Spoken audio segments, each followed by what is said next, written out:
सीकर का ये सबसे लग्जरी हॉस्टल माना जाता है और इसमें से सैकड़ों डॉक्टर एक ही साल में निकले हैं। ये मेरे भविष्य का एक इंश्योरेंस भी है, हेल्थ इंश्योरेंस है। साल भर में कितने टेस्ट दिए होंगे आपने? मैंने लगभग 500 के समथिंग। अनुशासन के रूप में, एजुकेशन के रूप में, फिजिकली बच्चे की देख रेख एक परिवार की तरह से, तो ये सब चीज़ें एक छत के नीचे मिलना, इट मीन्स पीसीपी का नाम ही संभव हो सकता है इसके लिए।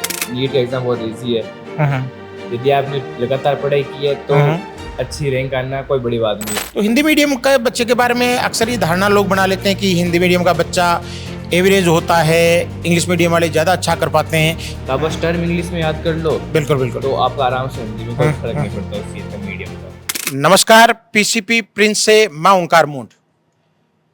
नीट 2024 का परिणाम आ गया है और मेरे साथ ये जो डायनामिक स्टार खड़ा है, रोहन शर्मा।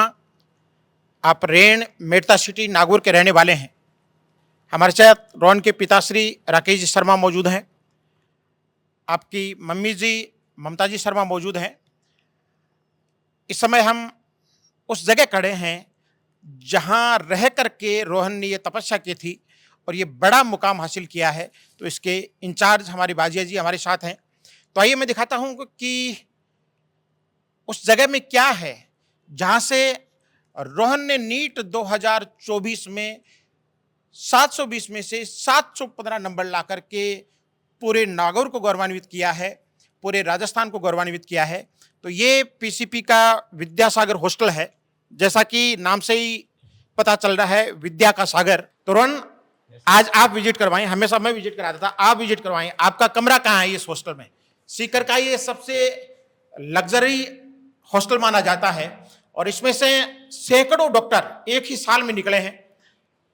तो उस जगह को मैं आपको दिखाता हूं। आपका रूम नंबर कौन सा था? 211। 211, रूम नंबर 211, सेकंड फ्लोर पर। तुरंत क्या आपकी इस हॉस्टल में क्या दिनचर्या रहती थी और क्या खास बात है यहाँ ऐसी?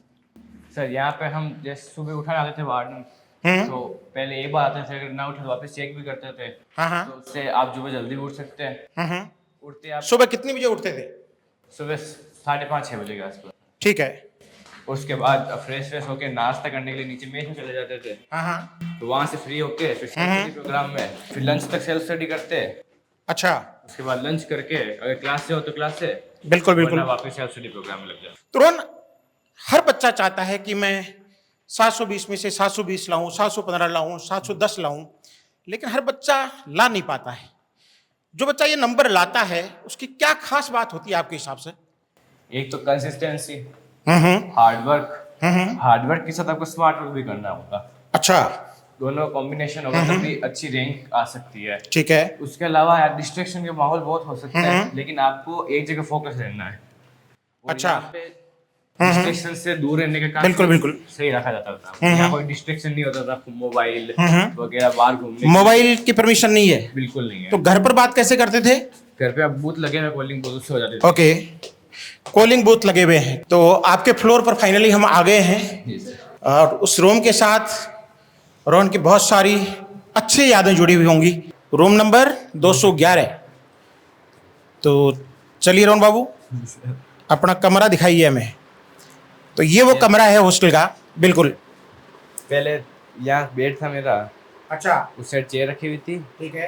तो यहाँ से आराम से जब पढ़ना होता तो यहाँ पढ़ना होता तो यहाँ पे, वरना सेल्फ स्टडी में चला जाता था। जनरली तो सेल्फ में रहता था, कभी कभार लेट हो जाए तो इधर भी पढ़ सकता था। तो ये यहाँ तो सेम ही था। बिल्कुल बिल्कुल बिल्कुल।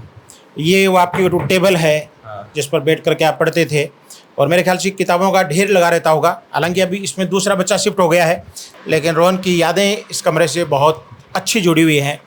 यहाँ की एक एक ईंट रोहन से वाकिफ है। ये कमरा भी अपना आपको सौभाग्यशाली मान रहा होगा कि 715 नंबर का बच्चा मैंने दिया है। ये अंदर ही अटैच लेट बात है। तो एक बार बैठ के तो देख लो, पुरानी यादों को ताज़ा कर लो। आप तो स्टॉप पोज रखते थे। हाँ, वो रख के आ गया। तो ये रोहन का स्टडी रूम है हॉस्टल का, पीसीपी का विद्यासागर हॉस्टल। रोहन की दिनचर्या एकदम व्यवस्थित है, जो एक अच्छे अनुशासित बच्चे की होती है। समय पर उठना, समय पर सेल्फ जाना, कोचिंग के लिए जाना, उसमें किसी प्रकार की कोई कमी उनकी नहीं रही है। हमेशा एक डेडिकेटेड स्टूडेंट, मैंने शायद बहुत कम मेरे 20 साल के करियर में ऐसे विद्यार्थी देखे हैं जो इतने अनुशासित हो, कभी किसी काम के लिए किसी प्रकार की कोई शिकायत नहीं, किसी प्रकार की कोई बात नहीं, केवल पढ़ाई पढ़ाई, इसके अलावा और कोई काम नहीं। और ये मेरे भविष्य का एक इंश्योरेंस भी है, हेल्थ इंश्योरेंस है कि मैं जब भी जहाँ मिलूँगा तो ये मेरे लिए एक अच्छी बात होगी कि एक अच्छे डॉक्टर के साथ मेरा संपर्क हो गया है। आपने तो बाजी जी सैकड़ों डॉक्टर इस हॉस्टल से इस बार बनाए हैं और एक शिक्षक के लिए ये बहुत बड़ी बात होती है, उसकी असली उपलब्धि भी मैं यही मानता हूँ। तो राकेश जी, आप कितने दिन से विजिट करते थे हॉस्टल को, रोहन को? लगभग 1-2 महीने से आ ही रहा है। ये सेल्फ स्टडी लाइब्रेरी है जिसमें बच्चे अभी बैठ करके पढ़ रहे हैं। तो रोहन, आपकी सीट कौन सी थी इसमें?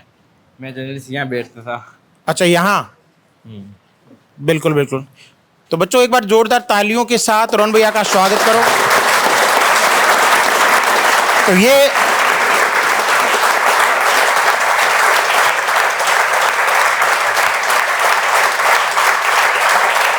Very good, thank you thank you. तो ये रोहन आपकी सेल्फ स्टडी की सीट थी। इस लाइब्रेरी ने कितनी बड़ी भूमिका निभाई आपको 715 नंबरों तक पहुंचाने में? काफ़ी बड़ी, यहाँ ही होती थी मेरी पढ़ाई लगभग। यहाँ आके सेल्फ स्टडी रात की कर लेता था। जो भी रात को कितने बजे तक पढ़ते थे?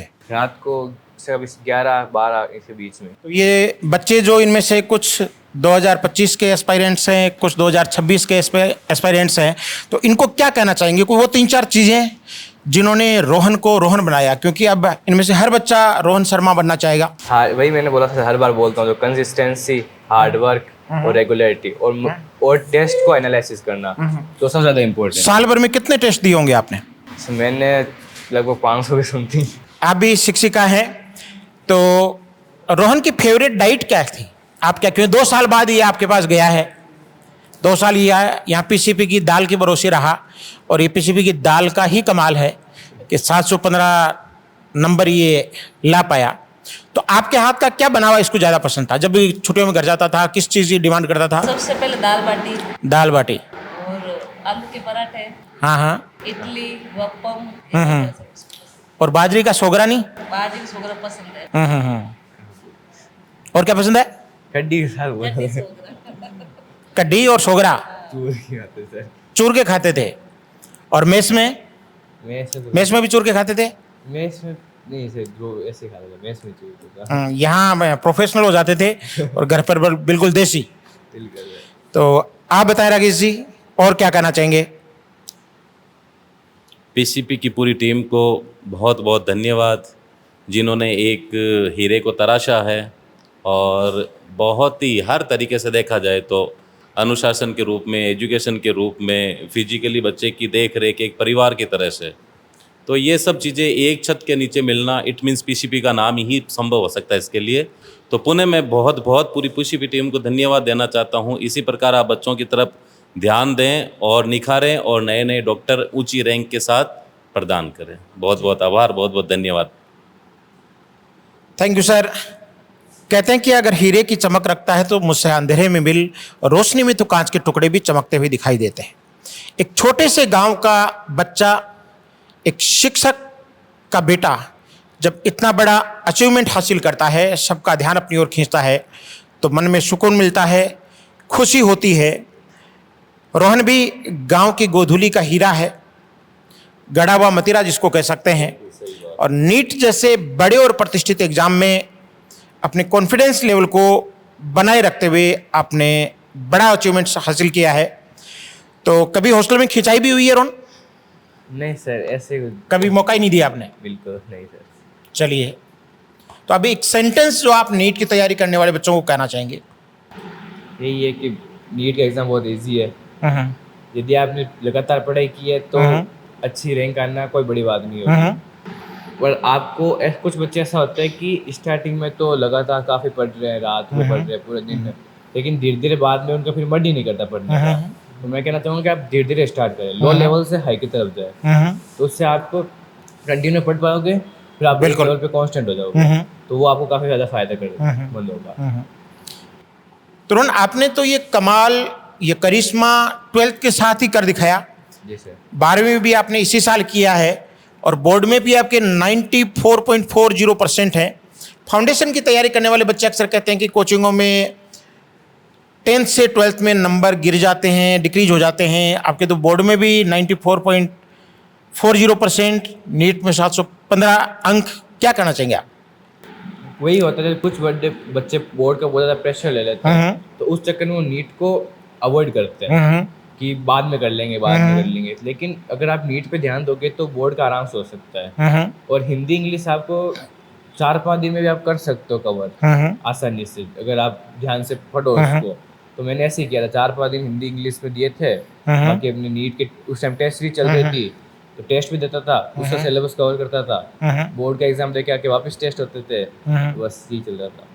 आपका मीडियम क्या था? हिंदी मीडियम। हिंदी मीडियम। तो हिंदी मीडियम का बच्चे के बारे में अक्सर ये धारणा लोग बना लेते हैं कि हिंदी मीडियम का बच्चा एवरेज होता है, इंग्लिश मीडियम वाले ज़्यादा अच्छा कर पाते हैं। हिंदी मीडियम के बच्चों के लिए क्या मैसेज देना चाहेंगे?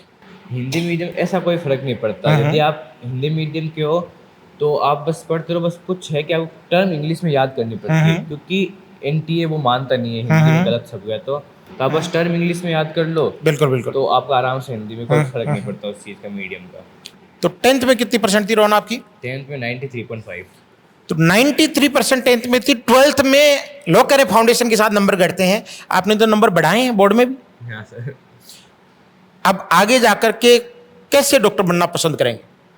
मैं तो सर या तो न्यूरो सर्जन वगैरह या फिर कार्डियो सर्जन में जाना चाहता हूँ। न्यूरो सर्जन या कार्डियक सर्जन। तो ईश्वर करे आपकी ये मनोकामना भी पूरी हो। 720 में से 715 अंक ला करके रोहन ने न केवल रेन का गौरव बढ़ाया है बल्कि संपूर्ण नागौर जिले का भी गौरव बढ़ाया है। एक बार पुनः राकेश जी, आपको, आपके पूरे परिवार को और प्रिय रोहन को बहुत बहुत बधाई और शुभकामनाएं।